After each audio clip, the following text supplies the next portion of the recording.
Tonight, a Colorado community is reeling after a massacre at a popular LGBTQ+ club in Colorado Springs claimed at least 5 lives. More than 24 people were hurt. In response to the brutal attack, the state's openly gay governor said, "My heart breaks." First responders arrived on the scene just minutes after the first call came in of a gunman opening fire.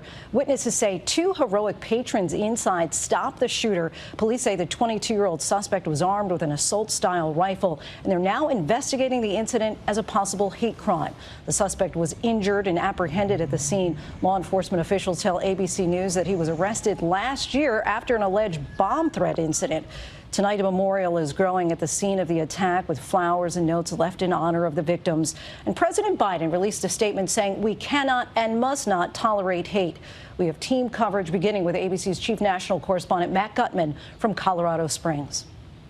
Tonight, that deadly shooting inside an LGBTQ nightclub in Colorado Springs. We do have multiple criticals. 5 people killed, at least 25 wounded in the latest mass shooting to rip into a community in America. Clothes and medical supplies left strewn on the sidewalk, remnants of the panic and chaos there. Survivor Joshua Thurman was celebrating his birthday and was dancing inside Club Q, the only nightclub of its kind in this city, when he heard the gunshots. It was so scary. I heard shots, broken glass, bodies. It was... How? Why?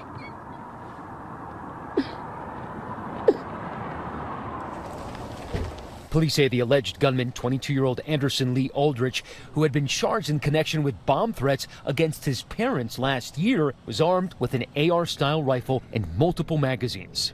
Club Q had been hosting a drag show when he entered, opening fire immediately. Officials describing 2 club-goers as heroes tonight. Did the suspect surrender? So we actually had 2 incredibly brave, at least 2 incredibly brave citizens that were inside the club. And as soon as they could, they grabbed onto him and detained him for us. And they potentially stopped a lot of people from getting killed. Police say the initial call about an active shooter came in just before midnight. Officers dispatched the scene, arriving within about 3 minutes. 2 minutes after that, they say, the alleged gunman was detained. Police say the suspect suffered injuries and had to be hospitalized. Authorities say at least 2 guns, including that AR-style rifle, were recovered at the scene, and the massacre is being investigated as a hate crime. I just don't understand what leads people to do something so hateful, so evil to anybody, much less, targeting any particular groups of people. And tonight, we're learning more about those who were killed, including 28-year-old Daniel Davis Aston, who worked as a bartender at the club. His mother telling ABC News her youngest son, Daniel, was amazing and that he was our baby. President Biden releasing a statement late today calling the attack senseless, saying we cannot and must not tolerate hate. And the nation's first openly gay governor, Jared Polis, speaking out. And an entire community traumatized and frankly, really LGBTQ people across the country seeing what happened in Orlando and now happened here. And that club goer, Joshua Thurman, wondering tonight if he and others in the local LGBTQ community can ever feel safe again. What are we supposed to do? Where are we supposed to go? How are we supposed to feel safe in our environment when it just got shot up?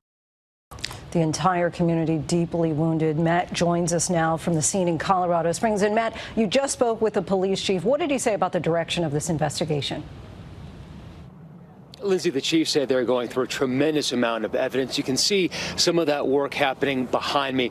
They're talking to eyewitnesses. There is surveillance video of the moment of the attack as well that they're pouring over. But they're also trying to ascertain how it was that the suspect obtained that AR-style weapon and when he did it and whether it was lawful for him to do so given those charges that he faced last year, which included kidnapping and bomb threats. Lindsay. All right, questions about the red flag laws in place. Matt, thank you.